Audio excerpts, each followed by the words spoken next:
lako. Utufungulie masikio tusikie neno lako Bwana.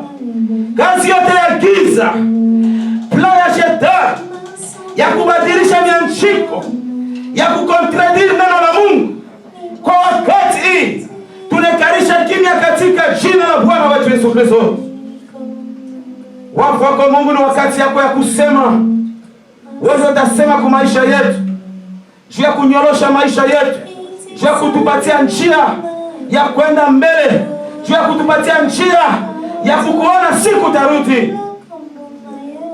Tunasema asante Baba. Ni wakati yako ya kusema.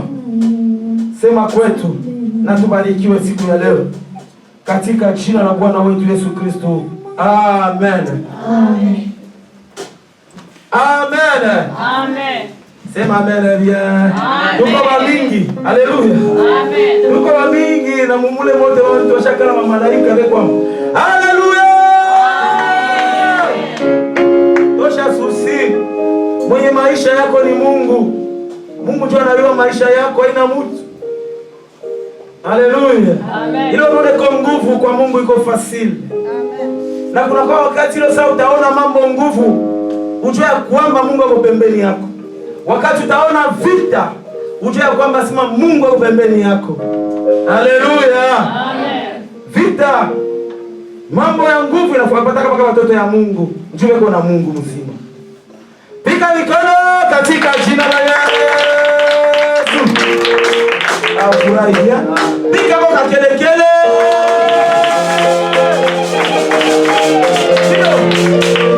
Wakati mtumishi wa Mungu anakaribia kwa madhabahu ya Mwenyezi Mungu, utachapa mikono na kelele.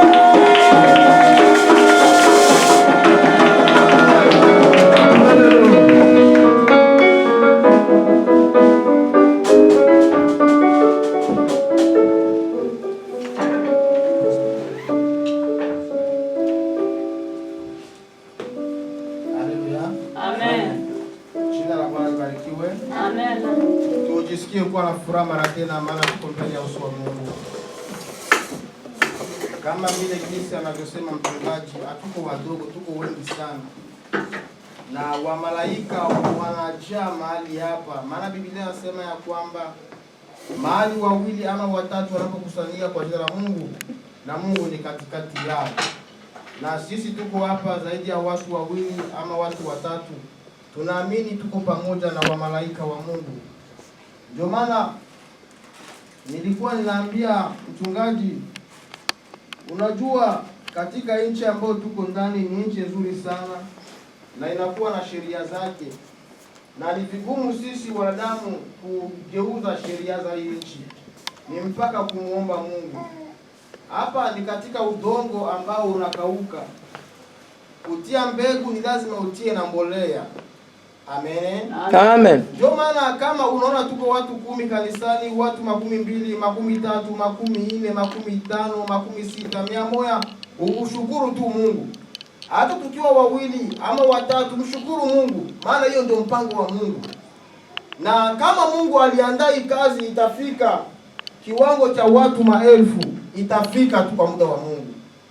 Amen. Amen. Kama Mungu alipanga sema ipo siku utaona wadada hawa wanashimama pa wako wanaanza tu neno la Mungu, yatafika tu. Kama ipo siku Mungu anataka kuandaa sema mamariaje tutayabarikia humu, yatafika tu kwa sababu ni Mungu yamekuja kuyandaa. Amen. Amen. Amen. Hakuna mwanadamu ambaye ataweza kuepusha mpango wa Mungu. Na ni lazima mpango wa Mungu utimie. Haleluya. Amen. Na kitu moja tutajua hapa tuko kanisani. Na kama tuko kanisani lazima tukamate utaratibu wa kanisani. Amen. Amen.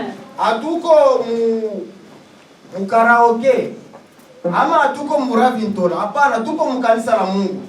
Ni lazima tukamate attitude ya watoto wa Mungu wao katika kanisa la Mungu. Amen. Amen. Ninakumbuka siku za nyuma hapa, mbele ya kuanza somo yetu ya siku ya leo, siku za nyuma nilikuwa ninapatia wabinti ama watu kanisani maversi ama mashapitre katika Biblia. Mulikuwa katika kitabu cha Yakobo, iliwata kitabu cha Isaya, Ilikuwa katika kitabu cha Kumbukumbu la Torati.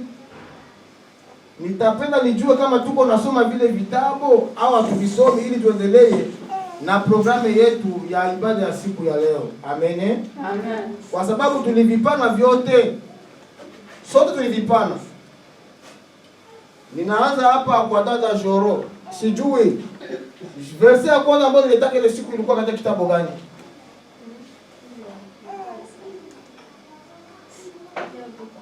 Ile nilipatiaka ya kwanza. Yakobo ngapi? Preza? Ilikuwa Yakobo neli aneli. Mungu akubariki sana. Inasema nini?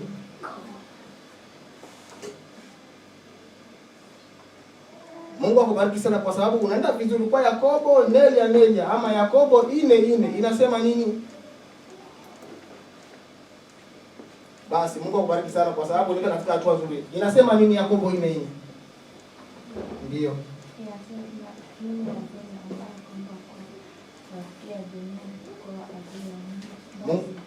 Mungu akubariki sana. Twende.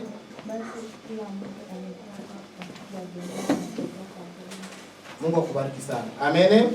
Inasema hivi, aseme enyi wazinzi, hamjui kwamba kuwa rafiki wa dunia ilikuwa adui wa Mungu?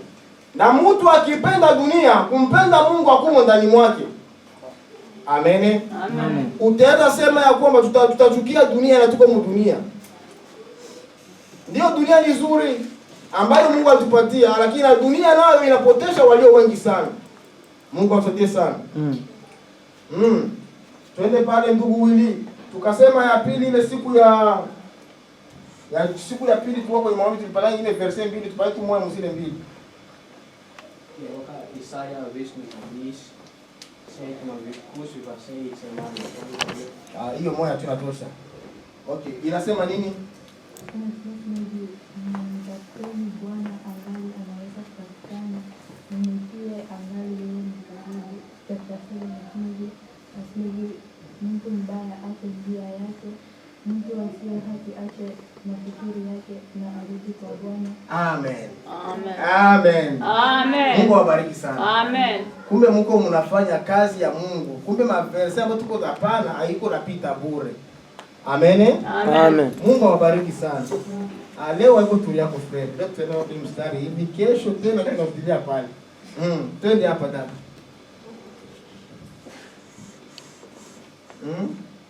Sasa twende. Ya pili ilikuwa kitabu gani? Tuambie tu ilikuwa kitabu gani? Amen. Mungu akubariki sana. Ilikuwa Kumbukumbu la Torati. Mungu akubariki sana. Kumbukumbu la Torati ngapi? Haiko wewe. Kumbukumbu la Torati ngapi? Kumbuka. Mungu akubariki sana kwa sababu unajua. Wewe. Okay. Twende pale ngapi? Au kuwaka? Fair. Ilikuwa ngapi? Ilikuwa kabisa. Yes. Ile unatupaka ingine. Ilikuwa ngapi? Mungu akubariki sana. Ilikuwa visi. Nilikuwa amri ya ngapi? Ilikuwa amri ya 5. Inasema nini? Inasema nini pale?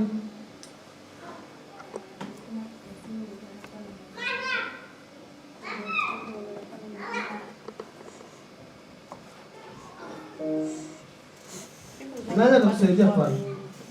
Preza? Sijui. Baba yako na mama yako. Ndio kunyalisha pale. Katika nchi Mungu. Mama anakusaidia pale, aseme uheshimu baba yako na majirani na washoferi wote na hii magari yote Mungu alikupatie. Ndio hivyo.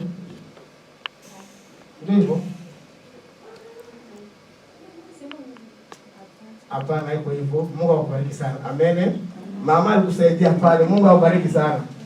Amen. Amen. Amen. Amen. Hiyo ni mzuri, maana tunajua tuko na watu ambao wanapenda kumtafuta Mungu.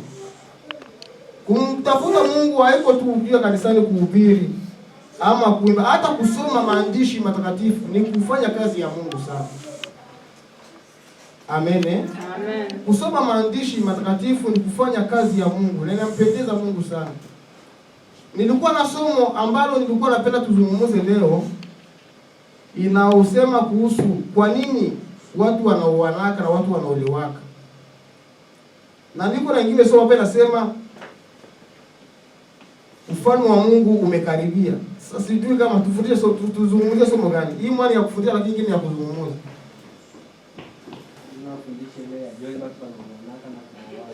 Amen. Amen. Amen. Mungu akubariki sana. Hiyo ni kweli. Amen. Amen. Mungu akubariki sana. Kwa sababu kesho mtaoa na kesho mtaolewa. Hiyo hatutaikwepa, ni mpango wa Mungu. Amen. Amen. Hiyo ni mpango wa Mungu. Hata tutaweza kuwaficha, mtavijua bila kuambiwa kama watu wanaolewanaka na watu wanaoanaka. Amen. Amen. Sasa jua nini watu baoe, ama jua nini bakaka baoe, ama baba baoe, au na badada baolewe. Jua nini tuko na kuzungumza sio wote, tusaidiane. Biblia wasema kama tuzale na tupeleke maneno ya Mungu duniani kote. Amen. Yana sema Biblia anasema tuzale na tupeleke maneno ya Mungu duniani kote. Ndio, ni mzuri. Mnakubaliana naye? Ndio. Unakubaliana naye? Mungu akubariki sana. Mtusaidie kwa mama na watata na wakaka na wapapa. Mtusaidie. Tusaidie mama. Mungu akubariki sana. Amen. Mungu aliona Adamu alikuwa yeye mwenyewe akamfanyia msaidizi. Amen. Akaitwa jina la Eva. Amen. Na pale ndoa ilianza. Mungu akubariki sana. Amen. Mama anasema mimi anaenda tu kadogo akumalizia yote. Amen. Aseme Mungu akamtia Adamu katika shamba la Edeni. Na wakati Mungu alimtia shamba la Edeni, Mungu alikuwa anamvisite kila siku jioni. Alikuwa anakuja shamba la Edeni kuangalia Adamu. Alikuwa peke yake. Sasa huyo Adamu Mungu alimpatia mamlaka ya kupanga vitu vyote ambavyo tunajua. Kama unajua leo hii ni omena, ni kupitia Adamu. Amen. Amen. Ndio alipanga majina. Kama unajua sema hii ni microphone, ni kupitia Adamu.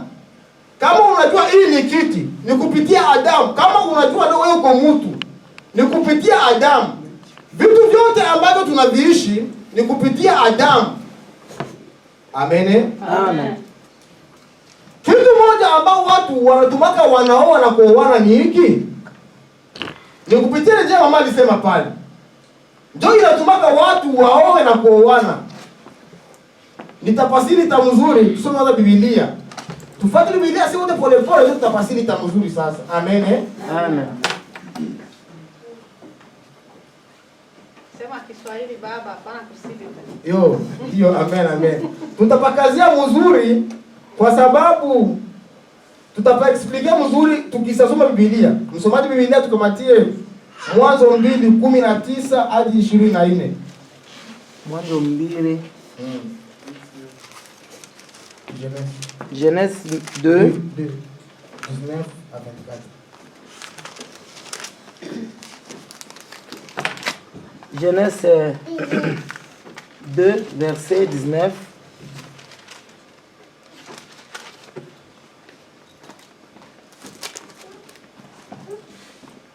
Inasema hivi. L'éternel Dieu forma de la terre. L'éternel Dieu forma de la terre tous les animaux des champs et tous les oiseaux du ciel. Aseme Mungu akaumba akajenga kila manyama na ndege wa angani. Il les fit venir vers l'homme pour voir comment il les appellerait. Aseme akawaleta kwa mtu ambaye alikuwa ni Adamu ili angalie gisi atawaita majina. Et enfin que tout être vivant porta le nom que lui donnerait l'homme. Aseme kila kiumbe kilicho hai kikakamata jina ya ile ambayo Adamu alikipatia.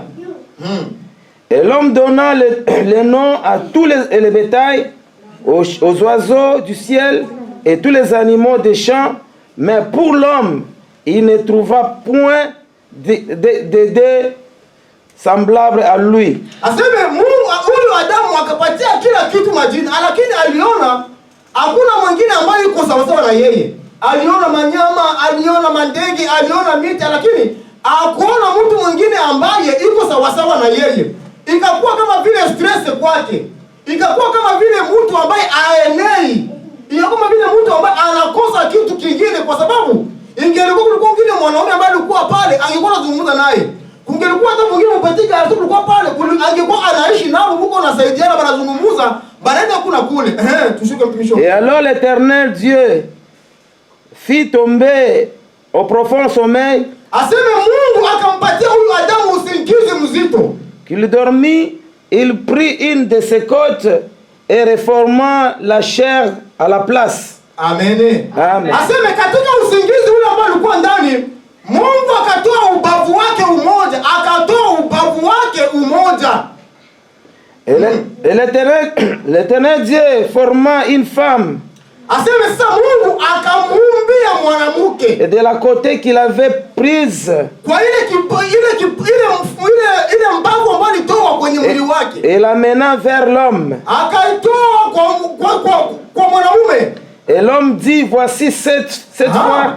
Alors l'homme dit, voici cette fois celle qui est l'os de mes os, la chair de ma chair. Aseme ndio mtu akasema, Adamu akasema, ona mtu ambaye kama vile mimi, nyama ya nyama yangu, mifupa ya mifupa yangu. Et l'appellera femme. Nitamuita mwanamke. Parce que pale Adamu akampatia jina huko mwanamke. Et parce qu'elle était prise de l'homme. Kwa sababu alichukuliwa katika mwili wa mwanaume.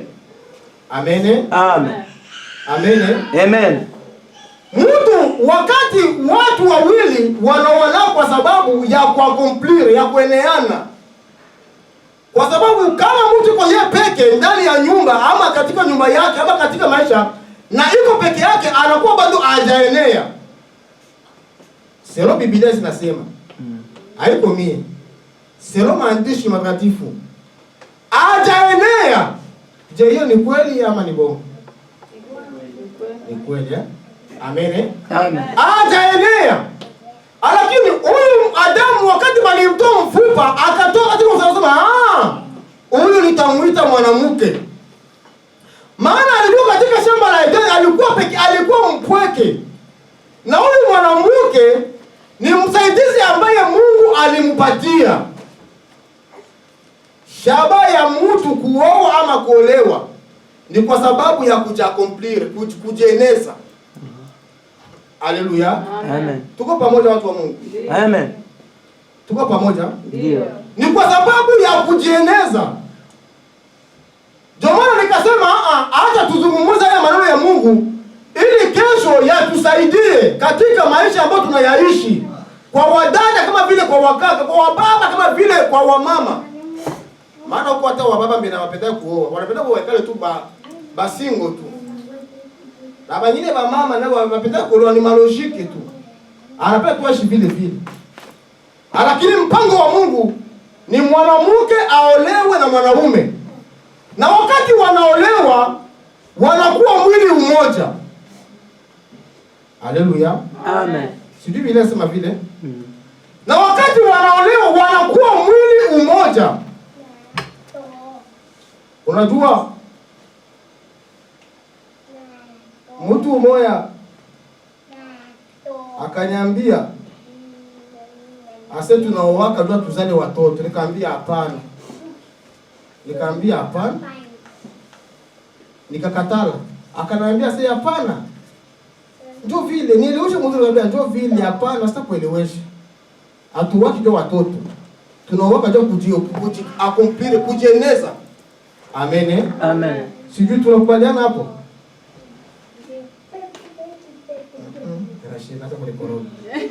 Amen. Eske tunakubaliana hapo? Ndio. Ndio jua nini? Hatuwaki ndio tusizali watujua nini?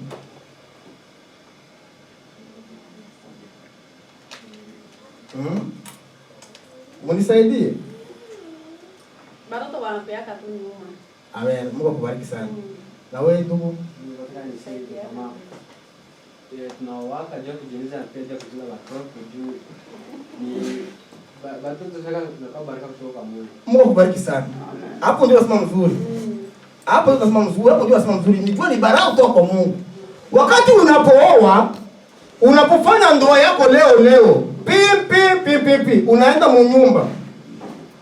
Ninafanya mwaka mmoja sizali, miaka 2 sizali, miaka 3 sizali, miaka 4 sizali, miaka 5 10 sizali. Nitavunja ile kundoa. Sivunja jua na nimesi kuzala tena. Nikose kuivunja.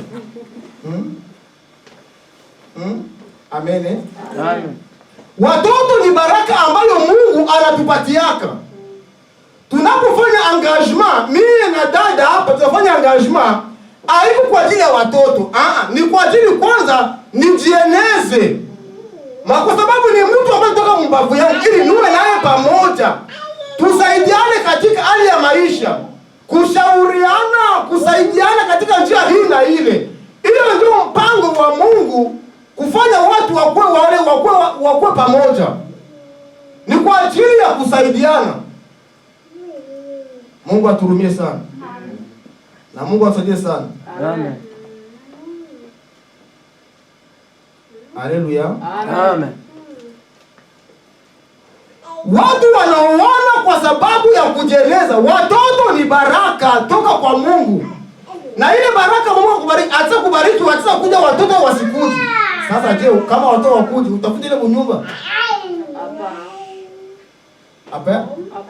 Au utakuja ile kunyumba? Dada iko na neno hapa. Twende. Mungu akubariki sana.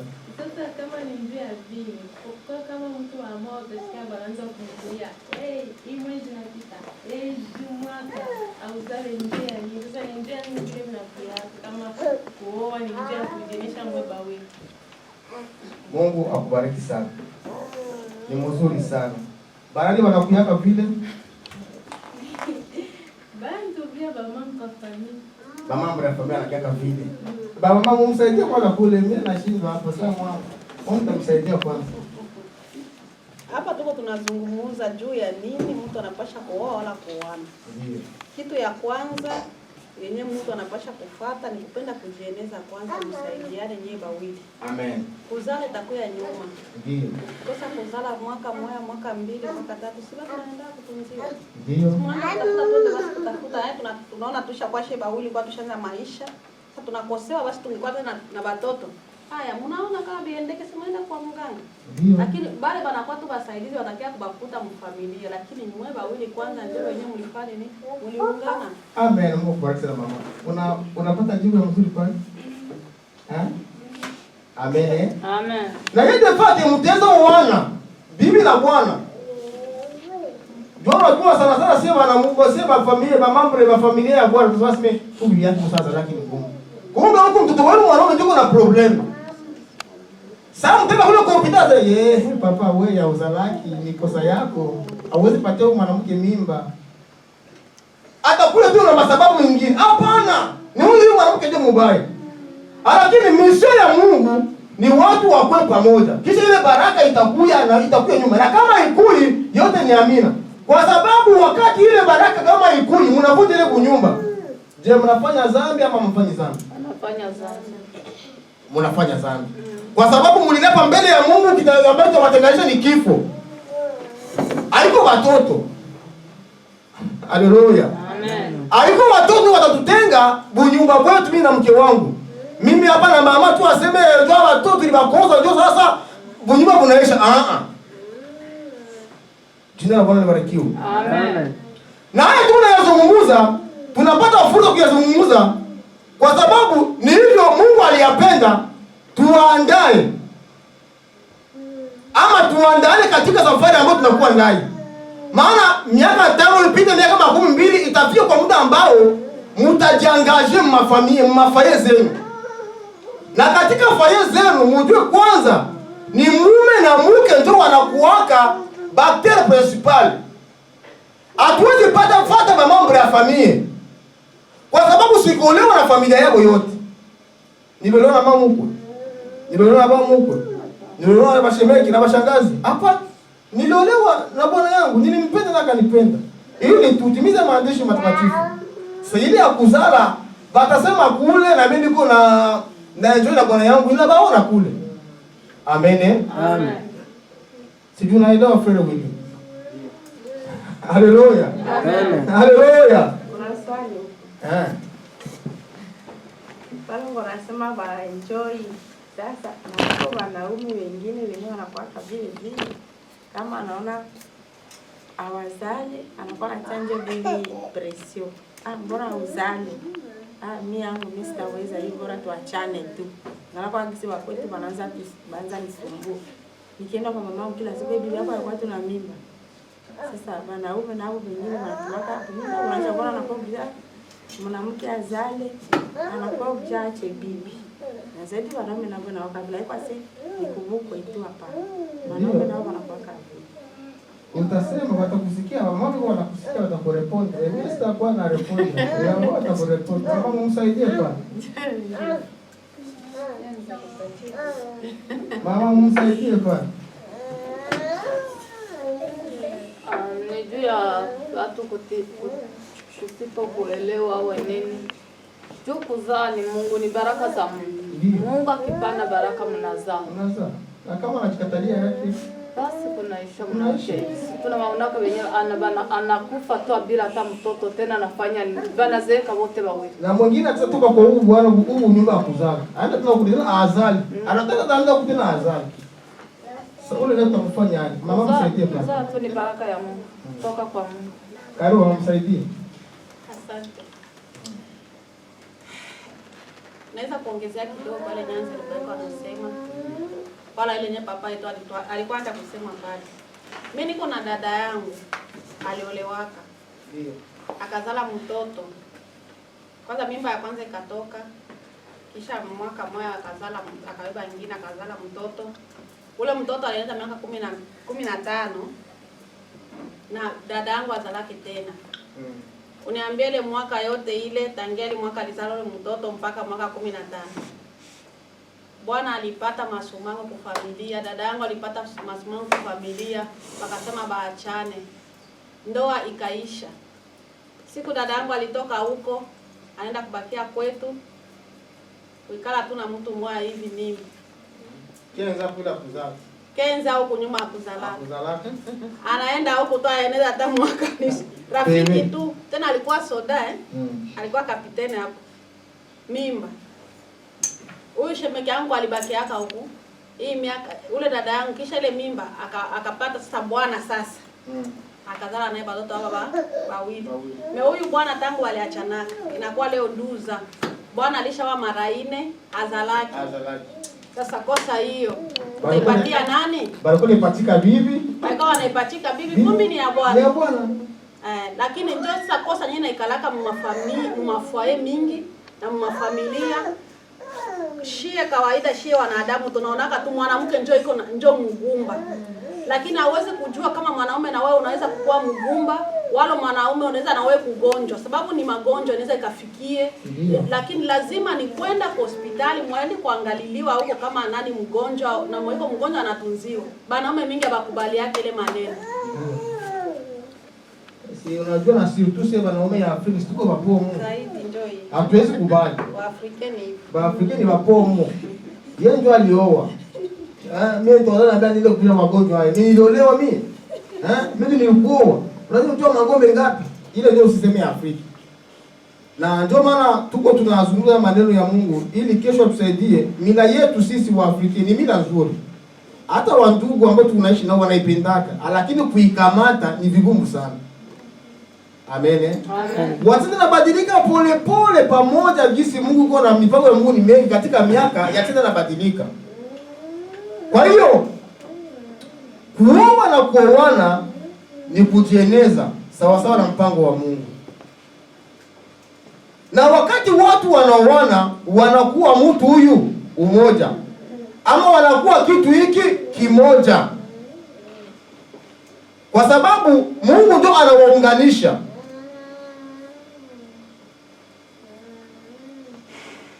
Haleluya. Amen.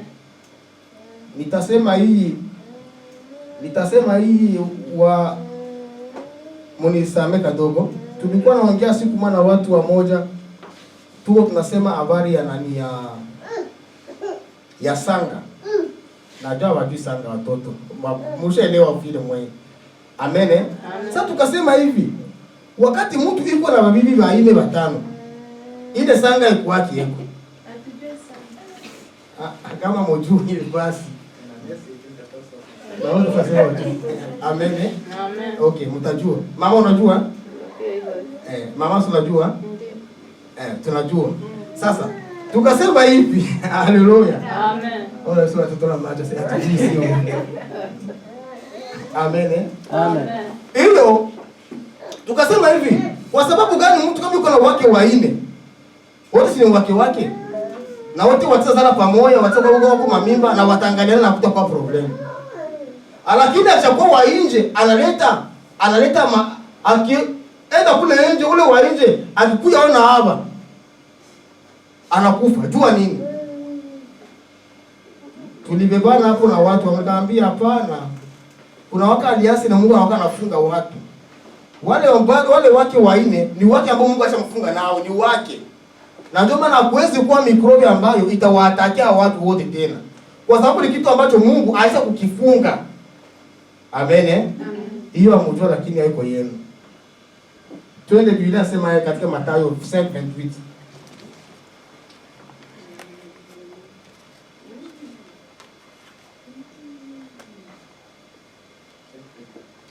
Matthieu 5:28.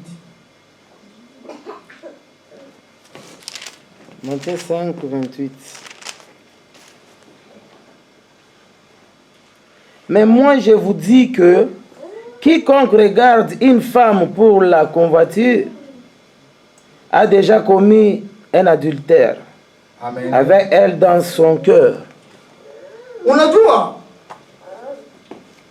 Biblia inasema kenye Mungu asonganisha huyu mke ambaye Mungu amekupatia ni wako wa maisha yako yote mazima.